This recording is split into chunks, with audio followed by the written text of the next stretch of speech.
For 6 years, people walked into this restaurant thinking they were just getting dinner. But the owner had other plans. And by the time customers realized what was happening, it was already too late. In 1886, H. Holmes opened a pharmacy on the first floor of his building in Chicago. Normal enough. But in 1892, he added something new to the second floor, a restaurant. It had good reviews, decent prices, clean tables, nice atmosphere. Locals loved it. Tourists came specifically to eat there during the 1893 World's Fair. But what they didn't know was that H. Holmes had spent years secretly remodeling the entire building above the restaurant into something unthinkable. He called it his murder castle. Here's how it worked. Holmes would watch customers eat, and when he spotted someone eating alone, especially young women traveling solo for the World's Fair, he would strike up a conversation. "First time in Chicago? Where are you staying?"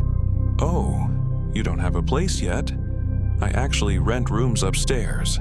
Very affordable." The victims would finish their meal, pay their bill, and Holmes would personally walk them upstairs to show them the room. But these weren't normal rooms. The hallways were designed like a maze. Doors opened to brick walls. Staircases led to nowhere. Some rooms had no windows. Others had doors that only locked from the outside.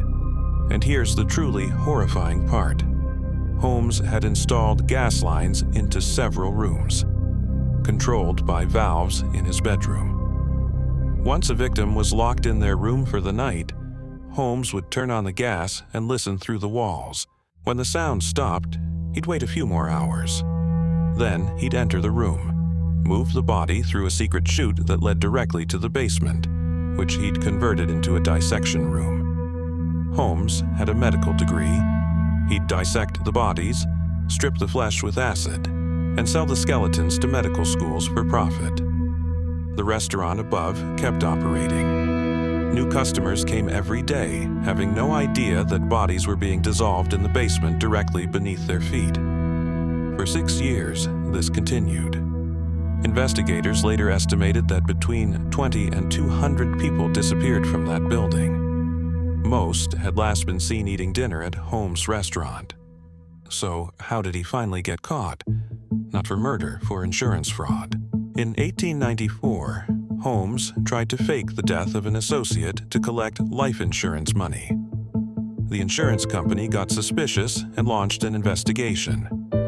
When police searched his building, they found the maze of death rooms, the gas lines, the basement dissection table, the acid vats, the chutes, and the bones. So many bones. Holmes was arrested in November 1894. During his confession, he claimed to have killed 27 people, but investigators believed the real number was much higher, possibly over 200 victims, most of whom had eaten at his restaurant before disappearing. H. Holmes was convicted of murder and sentenced to death. On May 7, 1896, he was executed by hanging in Philadelphia. But here's what still haunts historians. They never found all the bodies. The building was so elaborately designed with hidden spaces, false walls, and secret chambers that even after months of searching, authorities believed there were still remains hidden somewhere in the structure. In 1938, the building was finally demolished. But before it was torn down, locals reported that you could still smell something terrible coming from the basement, something that had been there for 40 years. The restaurant that was actually a trap. For 6 years, people walked in hungry, and some never walked out.